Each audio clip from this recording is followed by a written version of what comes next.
Bonsoir, chers futurs médecins, j'espère que vous allez bien. Bon, je vous rencontre aujourd'hui pour une nouvelle vidéo pour vous présenter d'une manière simple et claire les bacilles à gram positif. Donc, suivez-moi.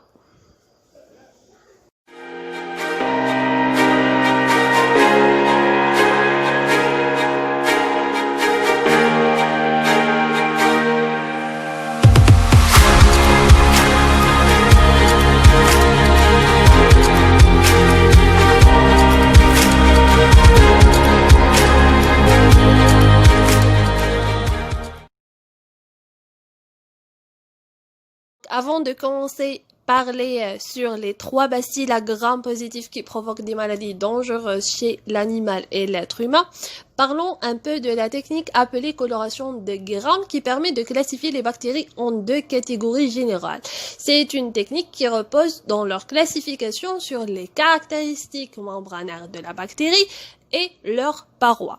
Donc, après coloration de Gram, les bactéries à parois épaisses sont colorées en violet et dites à gram positif, et les bactéries à parois fines sont colorées en rouge, dites à gram négatif. C'est grosso modo la différence entre bactéries gram positif et gram négatif.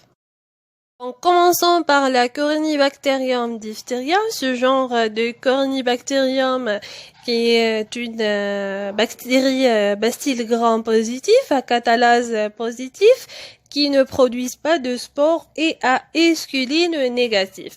Donc, le genre Corynebacterium appartient à la famille des Corynebacteriaceae. Il comprend plusieurs espèces, la plupart étant commensales à l'homme et aux animaux, mais très peu d'espèces sont pathogènes. Vous avez la Corynebacterium gechium et la Corynebacterium urolyticum, qui sont responsables d'infections sur matériel étranger, sur terrain fragilisé ou après traitement d'antibiotiques à large spectre, parce que les antibiotiques à large spectre fragilisent le système immunitaire.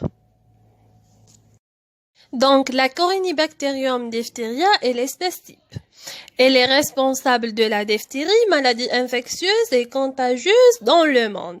Le Corynebacterium sont des bacilles gram positifs, non sporulés, immobiles et aéro-anaérobies facultatifs, c'est-à-dire يقدروا en présence d'oxygène qui يقدروا en absence d'oxygène.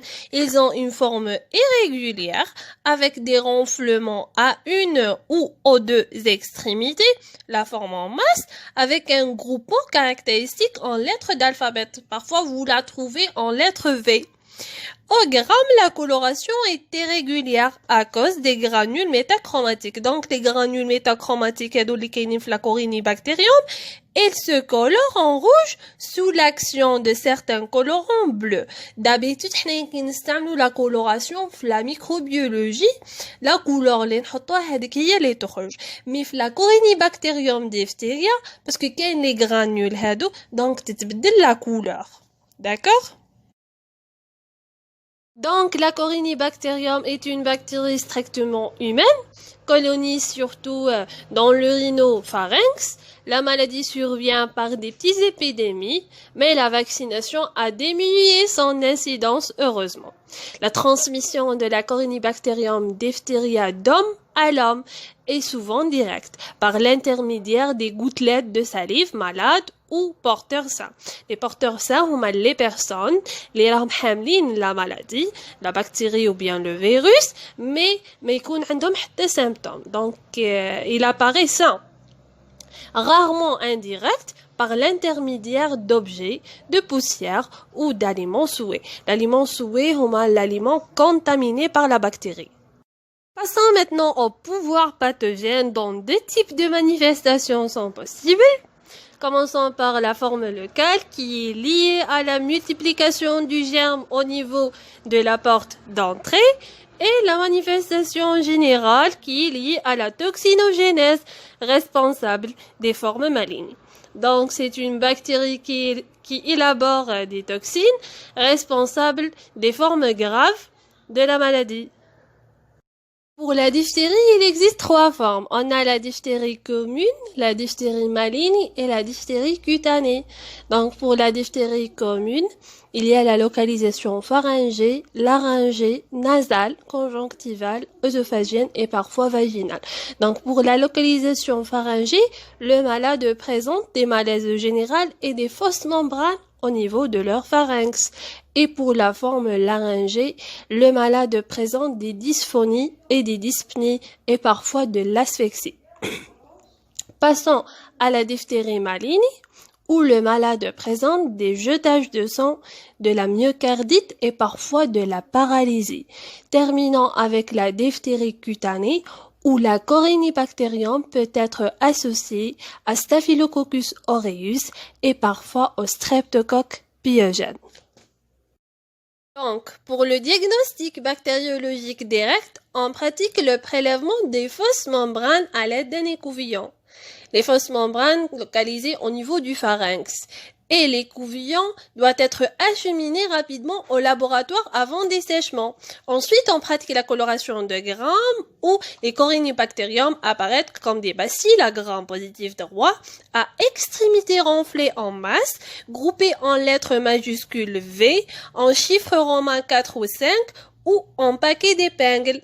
On pratique aussi la coloration d'Ernest Nisser qui permet de colorer les granules métachromatiques caractéristiques de la Corynebacterium diphtheria contenues dans les extrémités renflées des bacilles. On pratique ensuite la culture.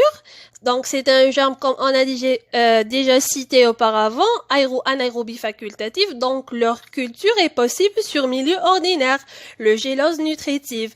Mais leur croissance est plus rapide sur un milieu enrichi. Donc, si on veut obtenir des résultats plus rapides, on pratique leur culture sur un milieu enrichi. On a le gélose au sang et on a le sérum de bœuf coagulé. Et après 12 à 16 heures, les colonies de la Corynebacterium diphtheria apparaître grisâtres, lisses, crémeuses, bêta-hémolytiques sur gélose au sang.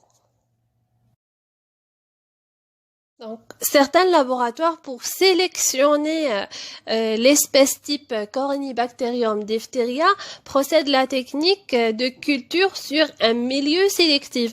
On a le milieu au tellurite ou milieu de Tinsdale, où après 24 ou 48 heures, on obtient des colonies noires.